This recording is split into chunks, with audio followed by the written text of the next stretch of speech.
Namaskar friends, welcome to the channel JIV and CIV Made Simple.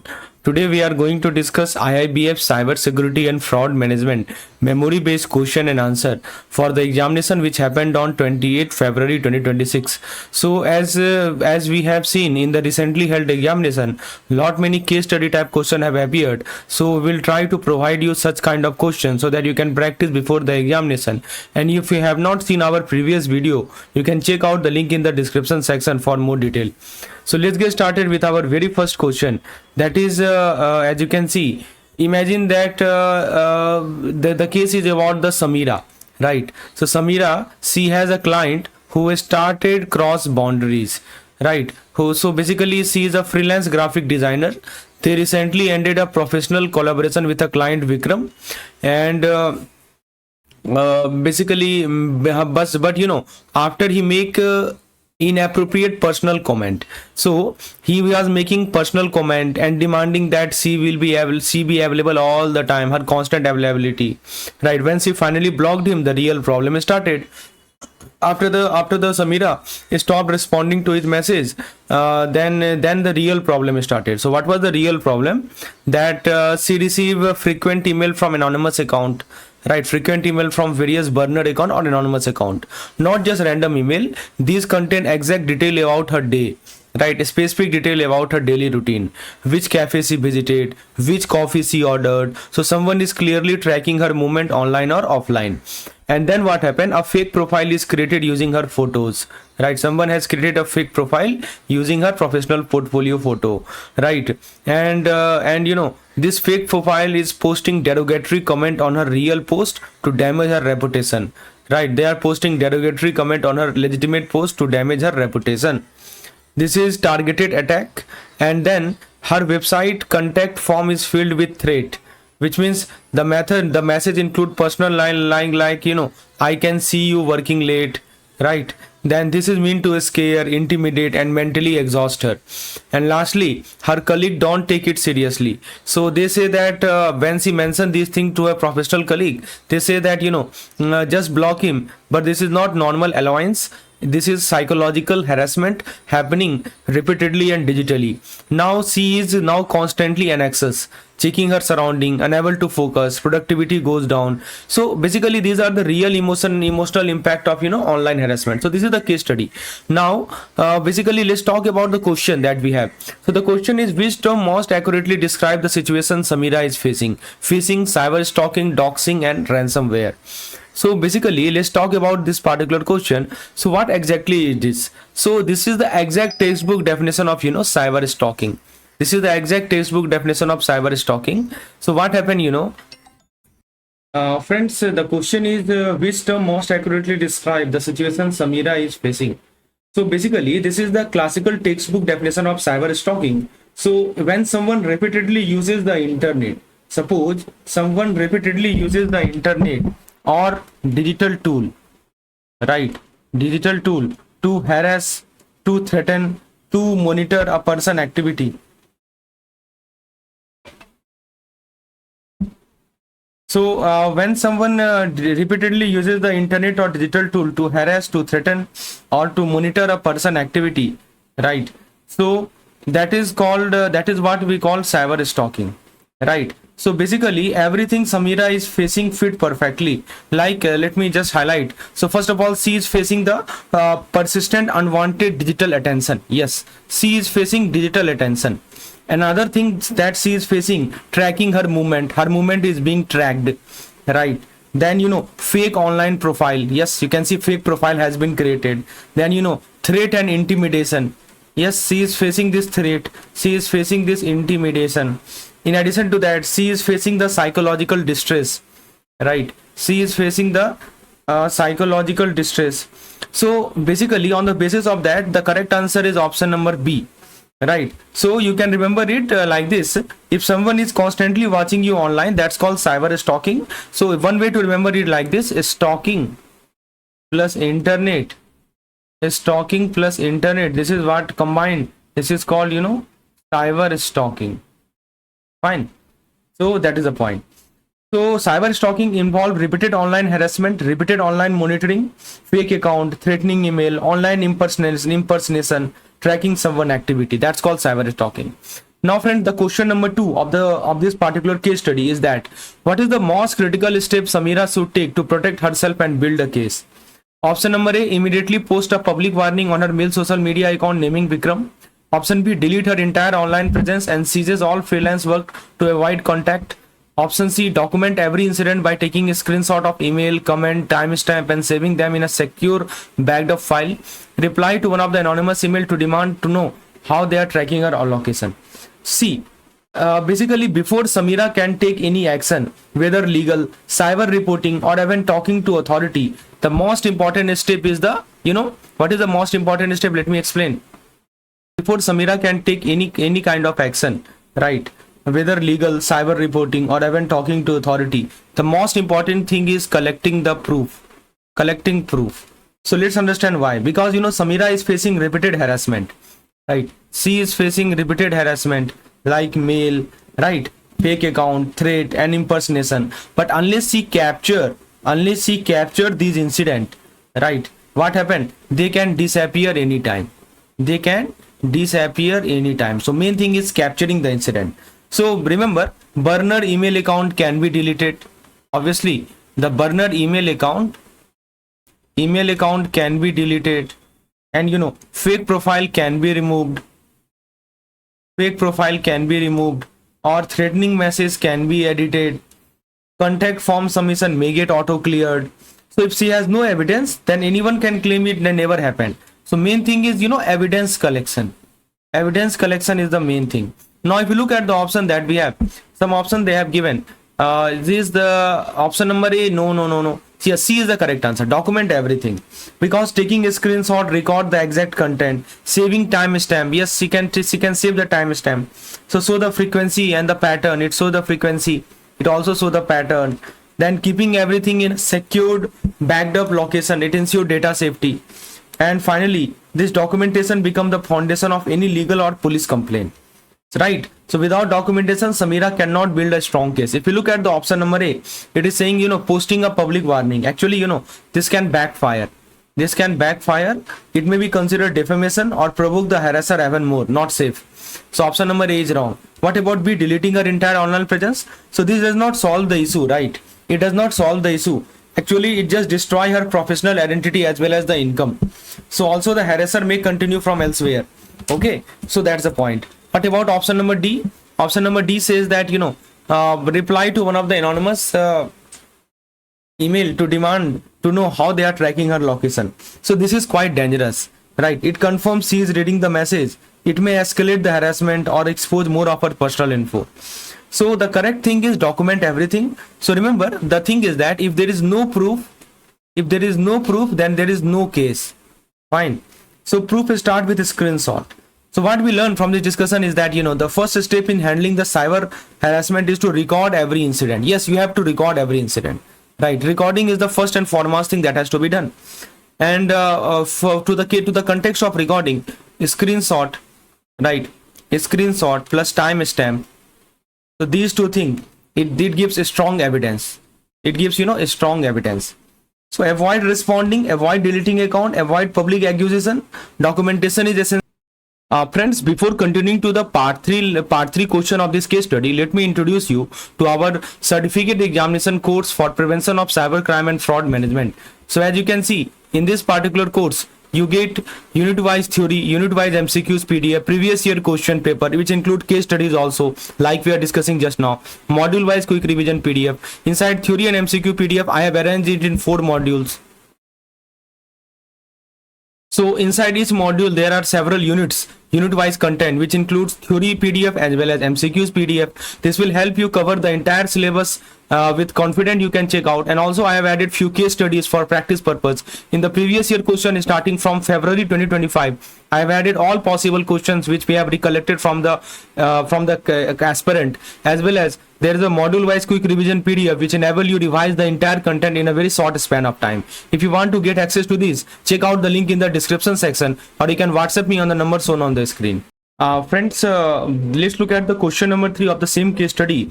Question is, which of the following is the most appropriate professional action for Samira to take next? So option number A, that ignore the threat, assuming they are just word and not real world action. Consult with a legal professional and report the evidence. Hire a private investigator to track down Vikram physical address and reach out to Vikram family or friend to ask them to intervene. See, once the Samira has collected all the evidence, the next step is to take professional and legal action. She cannot fight this alone. So basically, we are talking to the context of cyber stalking, right? So what is the meaning of cyber stalking? It is a serious criminal offense. Please understand this cyber stalking. It is a kind of serial criminal offense, and the threat Samira is receiving, it clearly shows that her physical safety, her mental strength, and not only that, in addition to her professional life, right, are being targeted. Fine. So these things are being targeted. This clearly indicate. Number B is the perfect answer for this question, because a legal professional can guide her on the relevant cyber law and restraining order or legal notice.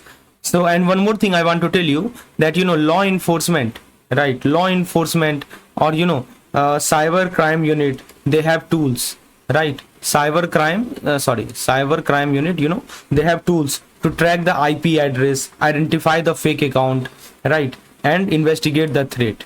So cyber crime unit, right, and professionally ensure the case is handled safely.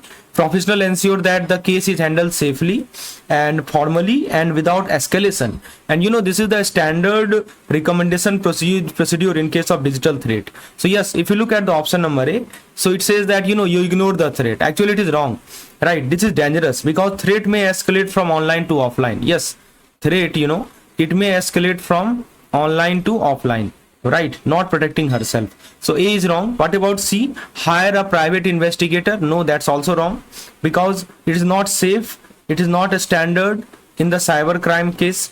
Cyber crime investigation must be done by authorized agencies. What about D? Contact Vikram family. No. This case can worsen the situation. It can lead to emotional confrontation and may alert the harasser. So not professional, not safe. Correct answer is B. So remember, after you have collected the evidence, so once evidence has been collected, then basically law plus cyber cell connected. Fine. So cyber crime is police professional legal help. So after documenting, the next step is legal and law enforcement action, and lawyer guide the legal process. Cyber unit investigate the digital threat. Now let's switch our focus to the case study number 2. Very interesting case study. Let's understand what exactly happened at the solar system, right? On Monday morning, Sarah, the operation. So what is a solar system? It is a kind of medium-sized local solar panel installation company. So the name of company is Solar Systems, right? So on Monday morning, Sarah, the operational manager, and she tried to log into the company system, but suddenly she is logged out of the scheduling and client software. So she is logged out of the scheduling and the client software. Then every office computer shows a pop-up message demanding cryptocurrency. So it shows a pop-up window that your network has been seized. All files are encrypted with RSA. To receive the decryption key, send this much Ethereum to the provided wallet address. All important files now have a strange cryptic extension. So their backup system failed month ago, so they can't restore anything. No recent copy of their work. The attacker even threatened to leak confidential client contract if the ransom is not paid. So this is the classic cyber crime pattern, right? So now obviously they will be panicked about the legal liability, right? Now the question is basically, what is the most accurate classification of the cyber incident at the solar system? So option number A, MITM attack, ransomware, and distributed denial of services and social engineering. Very good question. See, as the name itself suggests, this is the classic case of ransomware. Yes, let me explain little bit about this so-called ransomware. So basically, ransomware, what happened, the file get encrypted. System become unusable. A ransom note appear, and attacker immediately demand payment. And there is the attacker, there is a threat to leak data. This is called double extortion. So this particular firm, so-called Solar System, they are experiencing every single one of these. File getting encrypted, system is becoming unstable, and ransom note appear. So threat to the leak data, everything they are experiencing. So yes, this is the exact definition is called ransomware.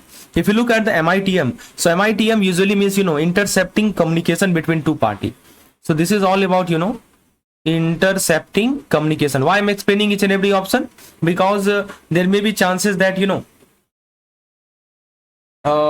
may be appear in the upcoming examination. So MITM attack means intercepting, communication. Then distributed denial of service is also called DDoS. So it floods server to knock them offline. It flood the server. It flood the server to knock them offline. Here system are locked due to encryption. And what about social engineering? See, while ransomware can enter through any social engineering like phishing. Social engineering is like, phishing. Phishing is a typical case of social engineering. So ransomware can enter through social engineering, but the real attack type is, encryption. What is the real attack type? It is encryption plus, ransom demand. Encryption plus ransom demand. Fine. So the correct answer to this question is option number B. So what we learned from this discussion is that, if file turn into gibberish plus ransom demand, it is called ransomware. So let me explain. Encrypt, extort, and then ransom. Fine. So the formula is, let me write down the formula here.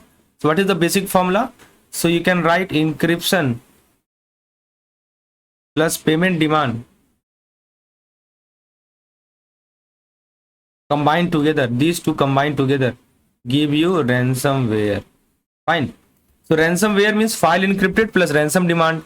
Threat to leak data, double extortion ransomware. DDoS is like, crashing server. DDoS is not it is just like a flooding the server.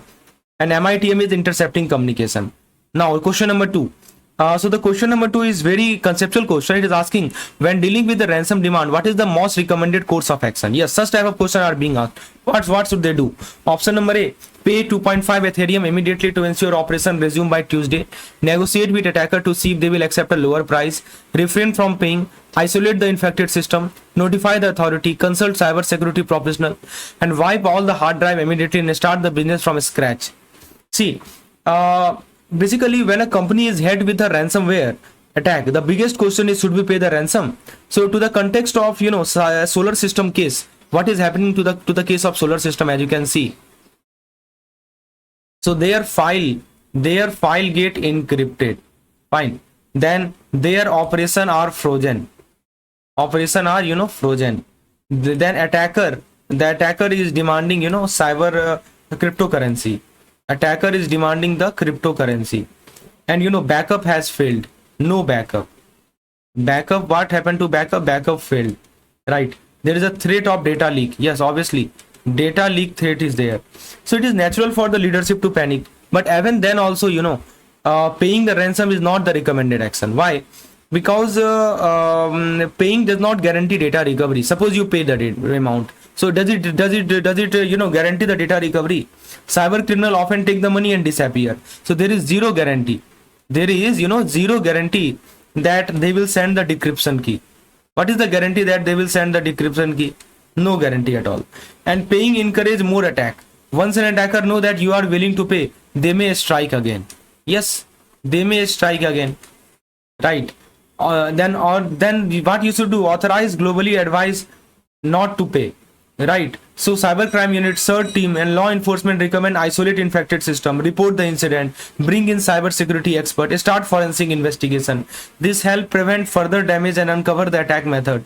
Right. So when professional can sometimes recover data, ransomware response team identify the ransomware strain. Not only that, check if the decryption tool exists, block further spread.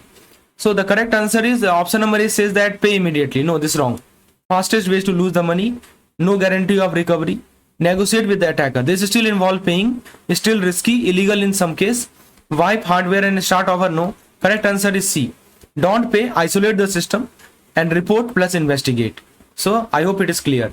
Now third question of this particular case study in your screen. So what best practices was missing? So what best practices was missing that would have significantly mitigated the damage of this attack? Yes, how they could avoid this attack? So option A, implementing 3-to-1 backup strategy, 3 copies, 2 different media, 1 keep offsite. increasing the company's social media presence to build brand trust, switching from desktop computer to laptop, and using a faster internet service provider to detect the attacker. See, the biggest mistake that solar system has done was not having a proper backup strategy. Yes, this was the biggest mistake. They were not having a proper backup strategy. Fine. Look at what happened. The entire network was encrypted. Right. Entire network. What happened to the network? Entire network got encrypted. Fine. All file become unreadable. Their automated backup system failed 3 months ago. So obviously they have no recent backup to restore them. No backup. Fine. So this is exactly why company should follow 3-2-1 backup rule, which is considered the industry best practice. So what is this 3-2-1 backup strategy? What does it mean? Let me explain. So basically it says that, you should have 3 copies. You should have 3 copies of your data. First point. Then 2 stands for 2 different type of storage media. You should have 2 types of storage media.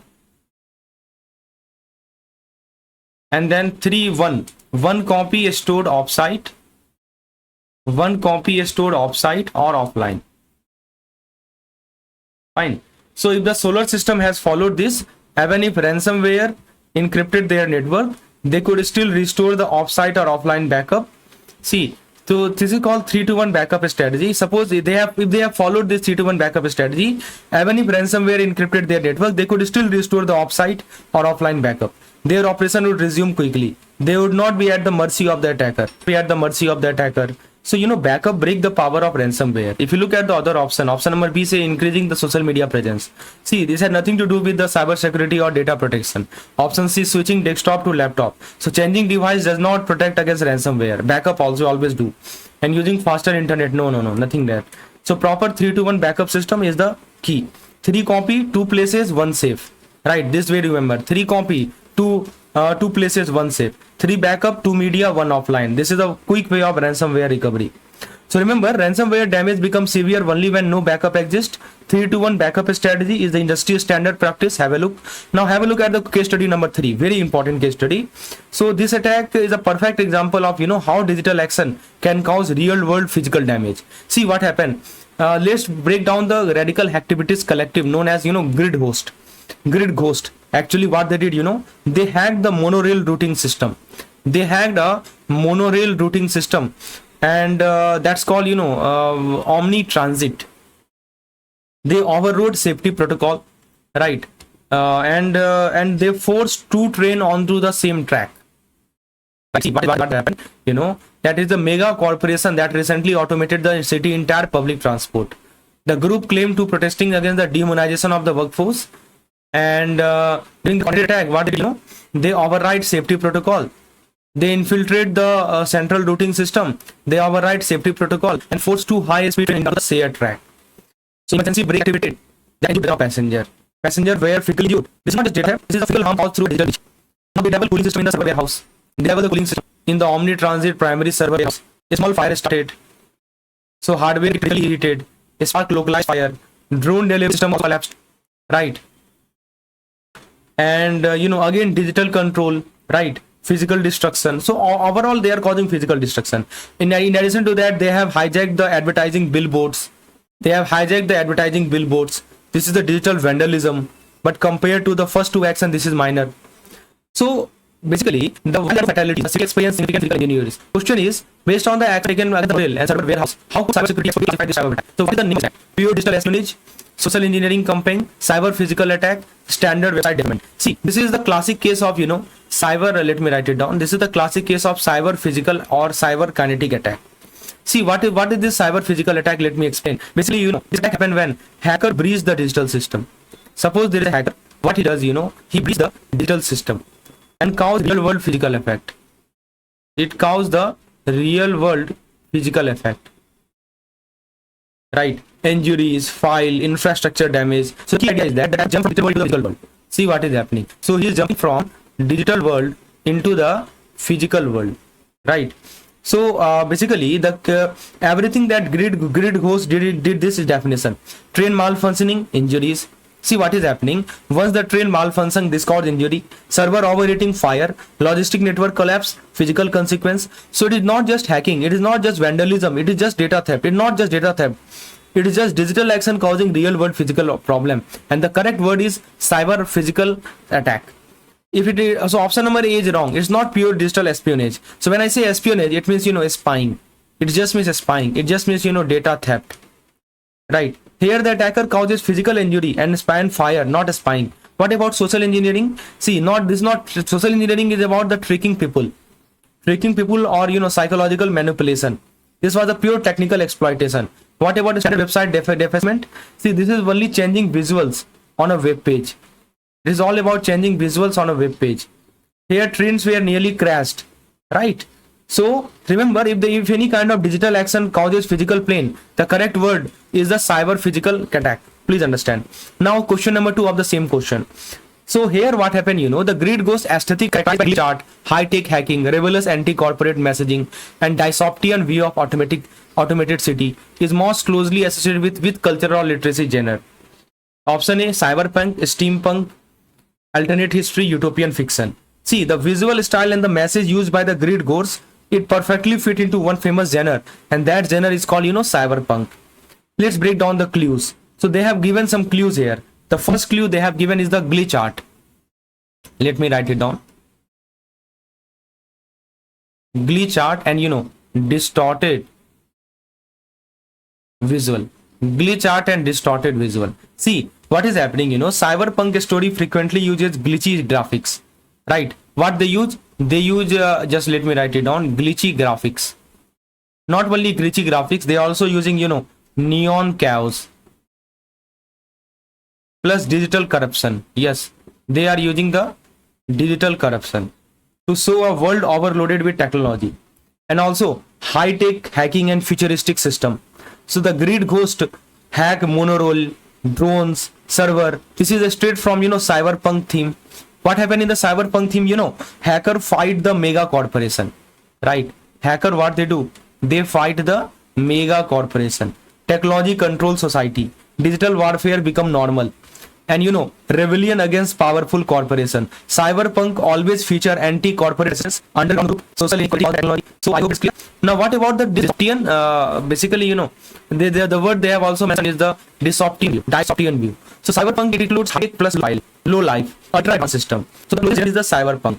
So it means, so whenever you see this word cyberpunk, please remember, it is the combination of hacker plus mega corporation plus dystopian tech view. If you talk about steampunk, steampunk uses steam power, Victoria era, no hack. So this was the earliest technology. Alternate history, it reimagined history event, but nothing else changes history timeline. And what about utopian fiction? So utopia means perfect society. So the word utopia means, perfect society. So this scenario is a chaos, rebellion, dystopia. This is exactly the opposite. So high tech plus low life, it is a clear example of cyberpunk. Now, very good question we have. To prevent a group like it goes from accessing the monorail routing and warehouse cooling system from outside internet, what foundational security measure must Omni Transit implement? Enforce the use of a default manufacturer password for easy emergency access, connecting all critical infrastructure directly to public Wi-Fi, implementing strict network segmentation and strong access control, relying solely on physical security guard at the main corporate office. See, very good question. The reason it could take into a critical system like monorail routing is because, what is the reason, because this system were probably exposed or connected in a really protected network. Yes. What was the main reason behind all this event? Was the exposed. What exposed? Exposed system were exposed plus connected in a weak protected network. Yes, it was a weak protected network, right? So remember, the critical system must never be directly connected to the public internet, right? Critical network must never be connected to the public internet. Infrastructure like train routing system, server cooling system, industrial sensor, power supply, it should be on the private isolated network. So this system should be on the private plus isolated network, right? It should not be on the same network as website, email, public facing app, or customer support portal. What about network segmentation? What happened? Here they have mentioned the word, let me highlight, yes, network segmentation. See, network segmentation is what that breaking the company into separate isolated section. Let me explain what is the meaning of segmentation. So it simply means that company network, this is the company network, and what you are doing, you are breaking into separate sections. So this is section number 1, this is section number 2, this is section number 3. That is what we mean with network segmentation. And also not only that, we are limiting who and what can access the sensitive system. So limiting the access. Not only that, ensuring that if the hacker enter one part of the network, they cannot reach the core machinery, right? That is why, segmentation is considered a foundational cybersecurity best practice, right? Now the second point is strong access control. Yes, this means multi-factor authentication. You might have heard the name of MFA. It means limited admin privilege. So admin privilege should also be less. It means, strict monitoring. So remember, only authorized verified desktop access critical system. So yes, option C is right. If you look at the other option that they have provided, so option number A says that, enforcing the use of default password. See, default manufacturer password are a huge security risk. Attacker can find them online in second. What about B? Connecting critical infrastructure to public Wi-Fi. So this is extremely dangerous. Public Wi-Fi is not secure.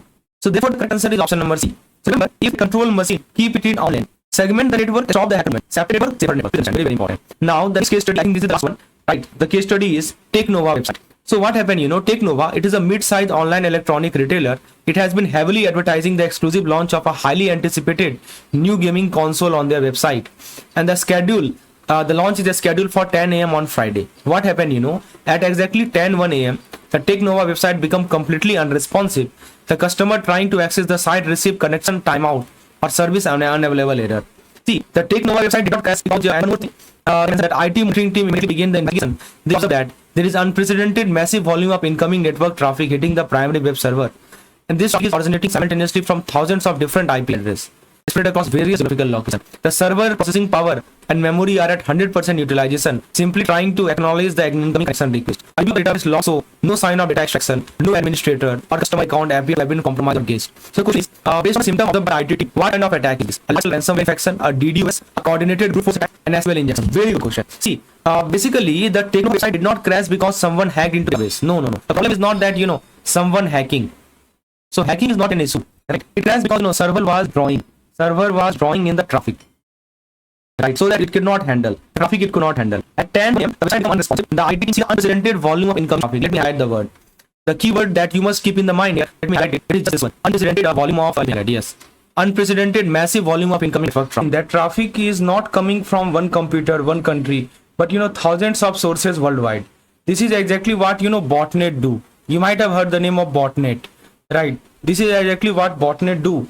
Infected device around the world send fake traffic to overload a server. And one more point they have given, that CPU and memory at 100% utilization. It is simply overwhelmed by too many simultaneous requests. So there is no sign of data theft, no SQL attempt, no ransomware pop-up, no file encrypted. The attacker is not trying to steal anything. They are trying to block access by flooding the system. So this is the typical definition of what we call DDoS attack. Yes, DDoS attack. B is the correct answer. So what is the meaning of this DDoS attack? Let me explain. See, when we talk about this DDoS attack, it means many device. It means many device sending huge amount of fake traffic to overload the server. The key point is overloading the server and make the website unavailable. And this TechNova symptom match this 100%. This TechNova case match is 100%. So B is the correct answer. If we talk about ransomware, ransomware is not a correct answer. Ransomware encrypt the file and demand money. There is no encryption, no ransom note, no file damage. What about brute force attack? See, when I say brute force, it means guessing password repeatedly. So this is called, guessing password repeatedly. But the log show no account compromise, no password guessing. And SQL injection, it is trying to steal or manipulate database data. SQL injection means steal or manipulate the database data. So database logs, so no extraction, no injection attempt. So SQL injection is not a correct answer. So remember, when the server dies from too much traffic, it is called DDoS. Flood of request, that's called denial of service. Flood from many sources. See, two words that you will see here most frequently. Let me highlight it. So the first word is denial of service, DOS. Right. What is denial of service? Denial of service means, flood of request. And there is something called, distributed DDoS. This is called DOS. And then we call it distributed DOS. What does it mean? It means from flood from many source. flood from many source, that is called distributed DOS. That's the difference. So when the server die from too much traffic, it's called DOS, right? So DDoS means traffic flood that crashes a website, thousands of IP, no data theft, classic case of DDoS. Ransomware is all about file encryption. Brute force is a password guessing. SQL injection is a data theft, which is not happening here. Now the next part of the question is, according to the investigation, what is the primary goal of the threat actor in this specific incident? So what is the primary goal of the threat actor? To steal sensitive customer payment information, to permanently delete the product database, to overwhelm server resource and knock the website offline, to install malware on the device of user. See, in this attack, the hacker are not interested in stealing anything, right? In this particular DDoS attack that we call it, remember, this hacker, right, hacker is not interested in stealing anything. He don't want to steal. Rather, the only goal is to stop the website from functioning, to stop the website stop from functioning. Let's analyze the situation logically. See what is happening. The key point that they have mentioned, that server is drawing in traffic, right? Let me highlight it. Let me go through the question. So as you can see, they have clearly mentioned that that server is drawing in the traffic. The first point there you can see. So because of this, CPU is at 100%, memory is at 100%, and the site become unresponsive. This clearly indicate that they are trying to block the real user. Yes, they are trying to block the real user, right, from accessing the product launch. Thousands of IP address. This means attack is coming from many different machine. It is a kind of botnet, right? So purpose of the botnet is to overload the traffic overload. This is the botnet, not data theft. And there is no sign of hacking or data theft, no account compromise, no SQL queries, no malware install attempt. So this proves that attacker are not trying to steal information. The system is simply what, choking, right? This is not, the problem is not intrusion. The problem is traffic volume. This is the classic intention behind DDoS attack. Make the website unavailable so that the legitimate user cannot use it, right? This is exactly what happened at 10 to 1. So if you look at friends, I hope DDoS attack is clear. And the next question is to mitigate, right? To mitigate the impact of this current attack and prevent similar outage during the future project launches, which security control would be the most effective implementation for Technova?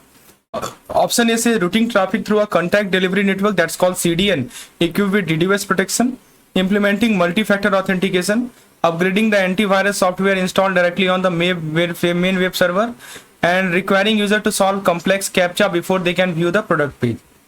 So friends, into the context of this particular question, the problem with Technova website is not hacking. What is the problem? So here, the problem is not hacking. The problem is the overload. Yes, overload is the problem. Hacking is not the problem.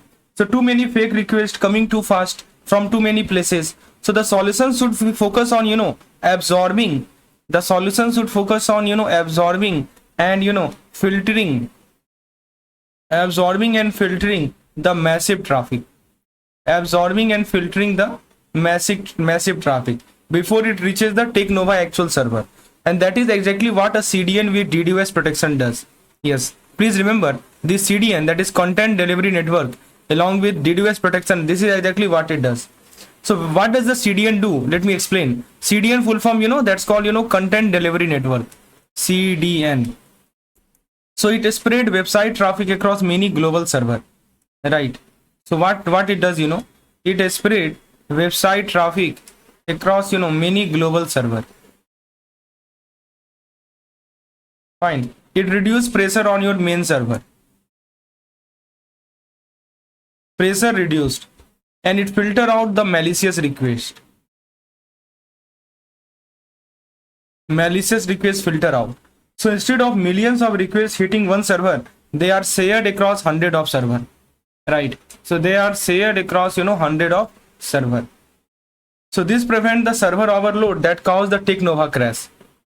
So I hope this is clear why this CDN with DDoS protection is perfect, because it can detect the fake traffic, it can block the malicious traffic, allow only the legitimate customer, absorb huge volume without failing. So if you look at the option that they have provided, option A is correct. B is multi-factor authentication. So it protects the user account, not the website availability. So DDoS is not trying to log in, it is trying to crush the server. Or what about option C? upgrade antivirus. So again, it is antivirus protect the server from malware, right? But DDoS is a kind of traffic flood. So the key word to remember DDoS is the traffic flood. So C is not correct. What about D? It says complex captcha. Yes, captcha help the bot from logging in, but here nobody is logging in. The server dies before the loading the page, so the captcha cannot load the server either. So remember what we can remember it like this, that DDoS, it means traffic flood. DDoS, it means traffic flood, and CDN, it act like a traffic shield, right? So huge traffic uses a big network called CDN. Fake traffic, filter it out. DDoS protection. So DDoS means traffic overload. CDN spread and filter traffic to prevent overload. MFA, antivirus, captcha handle other threat, not DDoS. So friends, we have some more case study available with us, and that I will explain to our paid member, whoever have accessed our course. If you want to get access to such kind of question, you can WhatsApp me on this particular number. Introduced major reform in early 1990s. So the biggest milestone was the creation of SEBI. Right, this was the biggest milestone. Security and Exchange Board of India. It was established in the year 1992. Right, it was established in 1992. And SEBI became the main regulator of the equity market. Right, SEBI become the main regulator of the equity market. Just like RBI control bank, similarly SEBI control the share market. Fine. So the reform focused on what? The reform focused on regulatory effectiveness, making the market faster and smoother, competitive condition. That means increasing transparency, reducing information gap, right? Controlling speculation, which means reducing price manipulation and unfair trading, right? So these were the focus of the reform: regulatory effectiveness, competitive condition, information asymmetry, infrastructure development, etc. Right. So another big step was ending the monopoly of the UTI, right? So there was a monopoly of UTI which ended. UTI, what is UTI? UTI is called, Unit Trust of India. As you can see, the full form they have mentioned. So UTI monopoly have ended, right? Earlier, UTI was the only big mutual fund player. After reform, private mutual fund were also allowed to operate, right? This was the impact of UTI. Now, this opened the door for more competition, more investment option, and better return for investor. So the capital market become more modern, competitive, and investor friendly. Now, then we have the foreign investment in capital market. So when we talk about the foreign investment in capital market, in 1992, India took a historic step. It opened the capital market to a foreign institutional investor, right? So capital market was open to FII. So this means large global investor like foreign pension fund, right? Investment bank, asset manager, they could invest in India's share. So what I mean to say that, large global investor like pension fund and insurance company and investment bank and asset manager, they could invest in India's share. So Indian company also got permission to raise fund from international market through American depository receipt, global deposit receipt, foreign currency convertible bond, external commercial borrowing, right? So Indian company got permission to raise fund from international market. So this give Indian company access to cheaper global capital and increase India visibility in the global finance market. So obviously it leads to cheaper global market and also help bring. So remember, this give India companies access to cheaper global market and increase India visibility in the global financial market. So they can raise fund from international market. So this ADR, GDR, FCCB, and ECB. So these are the way that Indian company can raise money from the market. Now additionally, NRI, OCI, right? NRI, non-resident Indian, OCI, overseas corporate bodies, so OCB, sorry. So they also were allowed to invest in Indian company. So this made India an attractive investment destination and helped foreign capital bring foreign capital into the country. So let's revise the key point what we have discussed in this slide, that SEBI was established in the year 1992. Reform improve efficiency, transparency, technology, and reduce speculation. Private mutual fund were allowed. UTI's monopoly has ended. And 1992, foreign institutional investors were allowed to enter into Indian market. And then Indian company gained access to global market via ADR, GDR, FCCB, and ECB. And NRI and OCB were also permitted to invest in Indian company. Now, friends, the next point we have is that let's understand some additional policy changes that supported India's broader financial sector reform. The first thing we have is the capital account convertibility, or we call it CAC. So, India's financial reform were not done randomly; they were carefully planned across different sectors. Right. So reforms has been strategically planned across various sectors. So, like monetary policy, fiscal policy, external sector reform. The idea was that each reform should support and strengthen the other. Right. So that they reinforce each other. Each reform, right, they should support and they should strengthen the other. Fine. So one clear example is the RBI step-by-step approach to capital account convertibility. Yes, RBI approach to capital account convertibility is an evidence of this strategy. So when I say capital account convertibility, what it means, allowing money to move freely in and out of the India for investment, loan, and business. Right. So CAC means what, allowing money to move freely in and out of India. Money can move freely in and out of India for investment, loan, and business. So instead of opening everything at once, India follow a gradual and